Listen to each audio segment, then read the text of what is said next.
어느 날이었다. 반찬을 싸서 들고 온 이웃 할머니가 문 앞에 한참 서 있다가 조용히 말했습니다. 며칠째 연락이 없어요.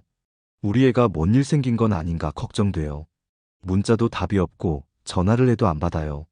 그냥 내 존재가 귀찮은 걸까요? 그 말을 듣는 순간 참 서글펐습니다. 그 할머니는 무언가 기대하지 않았다고 했지만 손에 쥔 반찬 꾸러미에서 그 마음이 고스란히 전해졌습니다. 이따금 우리는 묻습니다. 내가 뭘 그렇게 잘못했길래 자식이 이렇게 냉랭할까? 그런데 어쩌면 우리는 자식이 아닌 우리 마음을 더 들여다봐야 하는 걸지도 모릅니다. 오늘 이야기는 자주 연락 안 하는 자식에게 오히려 먼저 연락하지 말아야 하는 이유입니다. 처음 들으면 거슬릴 수도 있습니다. 왜 부모가 연락을 참아야 하는가? 왜 내가 참아야만 하는가? 그러나 그 안에는 무너진 관계를 되돌릴 수 있는 뜻밖의 열쇠가 숨겨져 있습니다. 오랫동안 가족 상담을 해오며 제가 가장 많이 들은 질문 중 하나는 이겁니다. 선생님, 저희 애는 왜 이리 연락을 안 해요? 엄마가 믿나 봐요. 전화하면 받지도 않아요. 그럴 때 저는 묻습니다. 혹시 너무 자주 연락하신 건 아닌가요? 연락을 안 하면 혹시라도 자식이, 혹시라도 무슨 일 생긴 건 아닐까? 그 생각에 더 조급해지진 않으셨나요?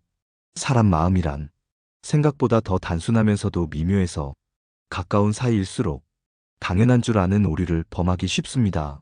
가장 슬픈 관계는 부담으로 여겨지는 관계입니다.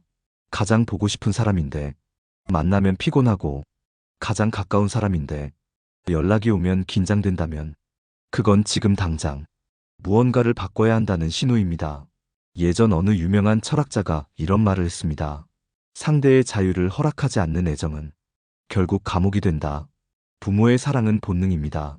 그러나 본능이 지나쳐 통제가 되면 그 사랑은 때로 자식에게 의무가 되고 그 의무는 죄책감이 되고 그 죄책감은 거리두기가 됩니다. 오늘의 이야기에서는 자식에게 연락을 끊으라는 뜻이 아니라 연락을 잠시 멈춤으로써 오히려 그들의 자발적인 움직임을 이끌어낼 수 있다는 5가지 방법을 사연과 함께 나누어 보려 합니다. 혹시 지금 하루에도 몇 번씩 휴대폰을 들여다보는 당신이라면, 혹은 기다리는 마음에 지친 당신이라면 이 방송이 작지만 단단한 위로가 되기를 바랍니다. 당신이 참았기에 자식은 돌아오게 됩니다. 당신이 잠시 멈췄기에 그들의 걸음은 시작됩니다. 첫 번째 이유, 자식에게 부담이라는 감정을 심지 않기 위해서입니다. 서울에서 혼자 사는 김정자 여사는 70이 넘은 나이에 자식 셋을 모두 출가시켰습니다. 큰딸은 제주로 시집을 갔고 둘째는 미국에서 살며 막내 아들은 가까이 있었지만 전화가 뜸했습니다. 처음에는 하루에 한두 번 안부를 물었습니다. 밥은 먹었니? 몸은 괜찮니? 이번 주에 잠깐 얼굴 볼 수 있을까? 말투는 조심스럽고 마음은 따뜻했지만 막내는 점점 전화를 받지 않기 시작했습니다. 한 번은 며칠간 연락이 끊긴 막내에게 정자 여사가 문자를 보냈습니다. 혹시 무슨 일 있니? 엄마는 걱정돼서 잠이 안 온다. 답장은 단 한 줄이었습니다. 엄마 제발 좀 내버려둬요. 그때 정자 여사는 온몸이 얼어붙는 기분을 느꼈다고 했습니다. 자신이 쏟아온 사랑이 무언가 잘못된 방향으로 흘렀음을 깨달았던 순간이었습니다. 이후 정자 여사는 그 어떤 연락도 끊었습니다. 연락을 끊는다기보다 기다리는 시간을 자신을 위한 시간으로 바꾸기로 했습니다. 놀랍게도 한 달쯤 지난 어느 날 막내에게서 먼저 전화가 왔습니다. 엄마 요즘 왜 연락 안 해요? 아프신 건 아니죠? 그 순간 정자 여사는 가만히 웃었다고 합니다. 아프냐고 물어주는 그 목소리에서 그제야 진짜 보고 싶다는 아이의 마음이 느껴졌기 때문입니다. 심리학에서는 이런 현상을 접촉 포화라고 설명합니다. 사람은 일정 이상 한 대상에게 계속 자극을 받으면 그것이 아무리 좋은 것이더라도 그 존재 자체가 피로하게 느껴지는 시점이 옵니다. 특히 자식에게 나는 너 없이는 살 수 없어. 너만이 내 삶의 전부야라는 뉘앙스를 계속 주면 자식은 그 사랑을 책임으로 받아들입니다. 그리고 인간은 책임감에 눌릴수록 도망치고 싶어집니다. 물러서야 할 때 물러서지 않으면 관계는 망가집니다. 오히려 가장 좋은 타이밍은 이제 나는 괜찮아. 이제 너 없이도 잘 지내라고 조용히 거리를 두는 시점입니다. 이때 자식은 부담이 사라진 공간 안에서 자신의 감정을 정리할 수 있게 됩니다. 자발적인 그리움은 그 어떤 요구보다 강한 끌림을 만듭니다. 혹시 지금 하루에 3번, 4번 전화를 걸고 계신가요? 답이 없어도 계속 카카오톡을 보내고 있나요? 혹은 읽지 않은 메시지에 혼자 서운해하고 계신가요? 사랑하는 만큼 잠시 멈추세요. 침묵이 오히려 가장 깊은 대화가 될 수 있습니다. 옛사람들은 이런 말을 남겼습니다. 사랑은 움켜쥘수록 새처럼 날아가고 놓아줄수록 내 어깨에 앉는다. 자식을 향한 사랑도 마찬가지입니다. 그들의 날개를 믿어보세요. 그들이 날아올랐을 때 가장 먼저 돌아오는 둥지는 언제나 당신입니다. 두 번째 이유, 자식에게 엄마 없이도 괜찮은 세상을 보여줘야 오히려 그들이 먼저 다가옵니다. 부산에 사는 박명자 여사는 남편을 먼저 보내고 10년 가까이 혼자 살고 있습니다. 처음 남편을 떠나보냈을 때 세상이 무너지는 듯 했고 하루하루 자식들 생각에 울면서 잠든 날이 더 많았다고 했습니다. 그녀의 하루는 온통 자식으로만 채워졌습니다. 아침엔 큰딸에게 안부 전화를 걸고 점심엔 막내에게 카카오톡을 보내며 저녁엔 둘째에게 영상통화를 시도했지만 답은 점점 느려졌고 어느 날부턴가는 일십조차 당하기 시작했습니다. 서운함이 쌓이자 명자 여사는 돌이라는 단어를 꺼내기 시작했습니다. 자식이 부모한테 이래도 되는 거냐? 내가 너 키우려고 어떤 희생을 했는데. 그러나 그 말이 나오고 나서 자식들과의 관계는 더 이상 되돌릴 수 없을 만큼 어긋나기 시작했습니다. 큰딸은 엄마 말 들을 때마다 죄책감이 들어 전화하는 게 너무 무거워라고 했고, 막내는 엄마는 항상 우리가 뭘 해도 부족하다고 느끼는 것 같아. 그래서 전화하면 혼나는 기분이야 라고 말했습니다. 그 순간 명자 여사는 정말 깊은 슬픔에 빠졌습니다. 자신은 오직 사랑을 준 것뿐인데 왜 이토록 자식들과의 거리는 멀어지는 것일까? 그때 우연히 만난 한 노인 상담가가 이런 조언을 했습니다. 이제는 엄마도 당신 삶을 살아야 해요. 엄마가 스스로 행복해지면 그걸 본 자식이 안심하고 먼저 다가옵니다. 그 말이 가슴에 콕 박혀 명자 여사는 새로운 취미를 시작했습니다. 동네 도서관의 그림책 봉사, 화초 가꾸기 모임, 그리고 매주 수요일 아침 근처 초등학교 앞에서의 교통봉사. 처음에는 낯설고 어색했지만 어느 순간부터 혼자서도 잘 웃게 되었습니다. 혼자 가는 영화관, 혼자 먹는 국밥 한 그릇이 그렇게 허전하지 않았습니다. 그리고 한 달쯤 지났을 무렵 막내가 전화를 걸어왔습니다. 엄마 뭐해? 요즘 전화도 안 하고 어디 다녀? 나 엄마랑 밥 먹고 싶어. 그날 밤 명자 여사는 오래간만에 자식 얼굴을 보고 웃었습니다. 이젠 엄마도 좀 바빠. 시간 맞춰야 돼 하고 농담도 했습니다. 자식은 부모가 자신에게 의존한다고 느낄수록 무거워지고, 부모가 자신 없이도 잘 살고 있다고 느낄수록 안심하며 찾아옵니다. 그래서 멈춰야 하는 겁니다. 그래서 오히려 연락하지 말아야 하는 겁니다.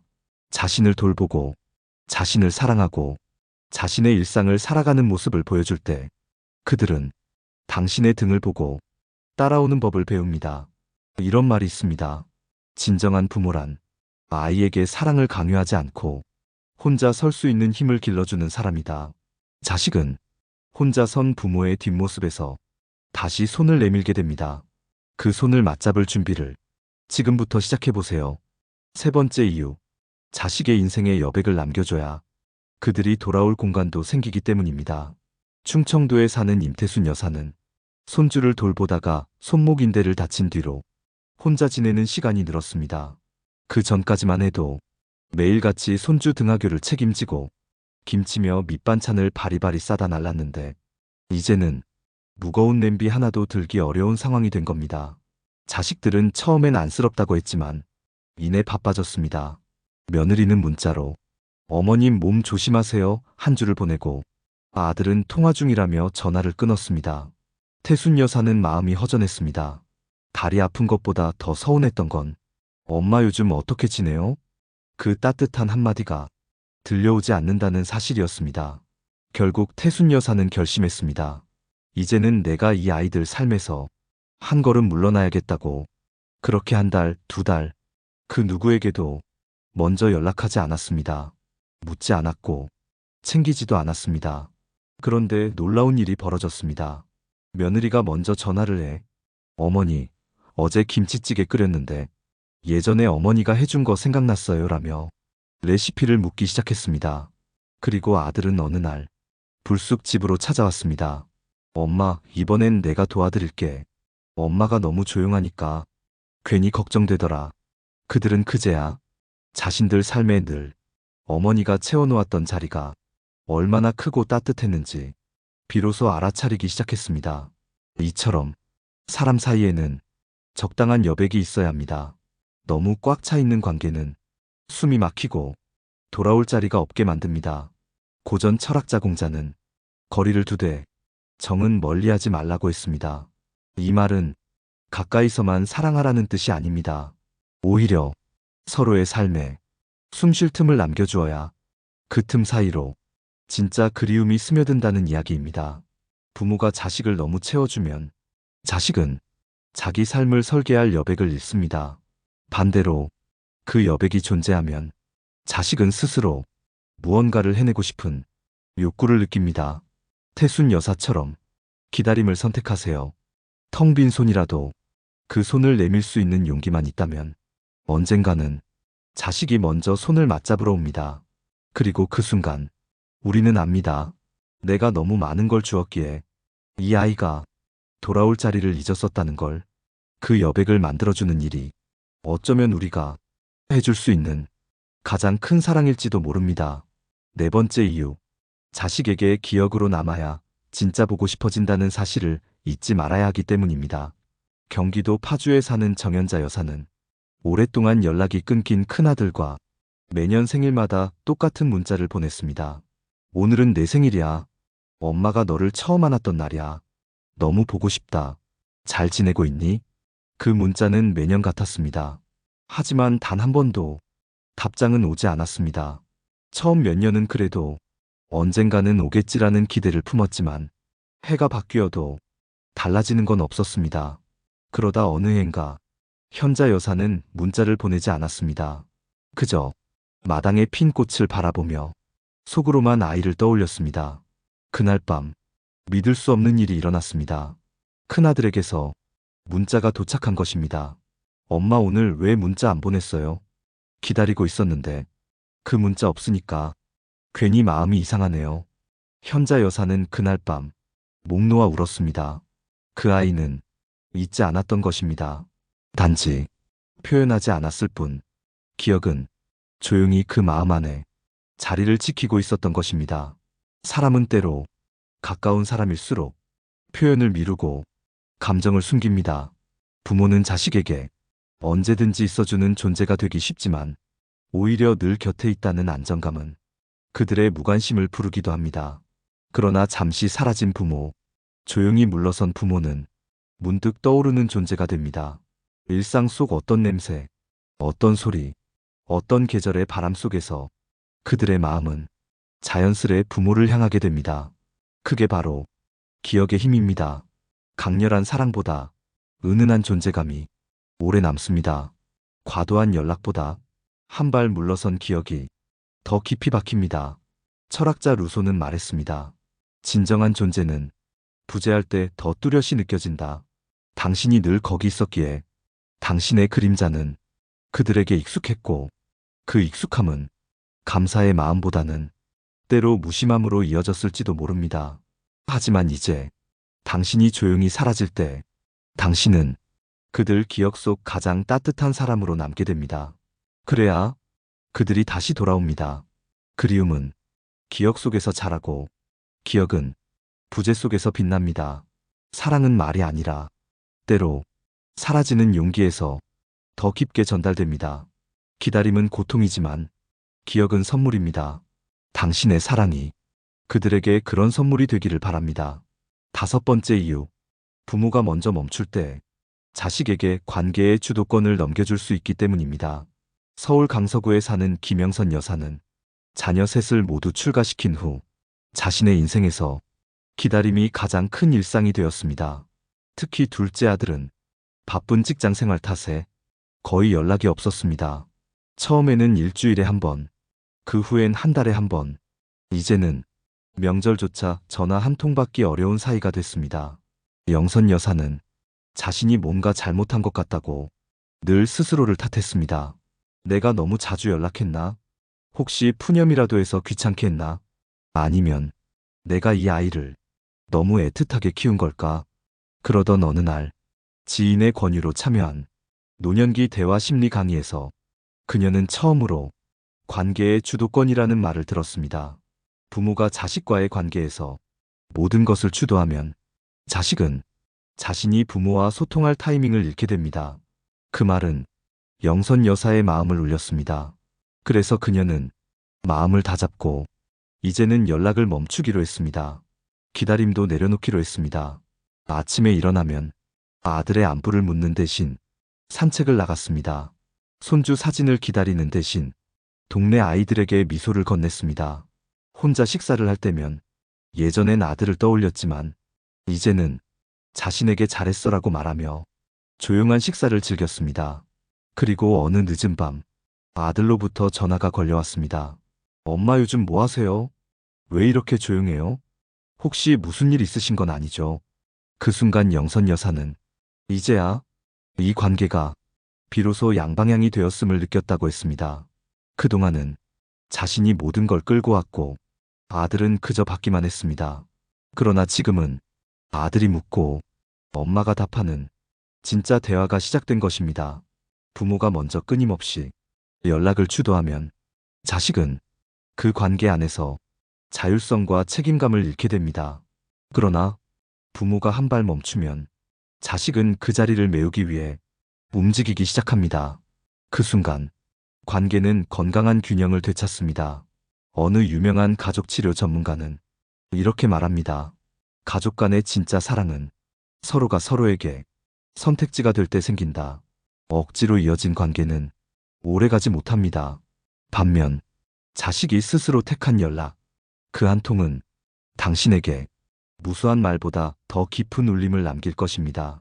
지금 너무 외롭다고 느껴지시나요? 그렇다면 관계의 끈을 단단히 잡기보다는 살짝 놓아보세요.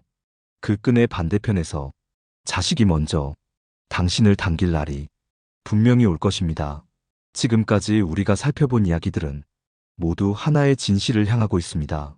부모의 사랑은 언제나 자식에게 닿기를 원하지만 그 사랑이 너무 가까이 있을 때 자식은 오히려 그 소중함을 잊고 살게 됩니다.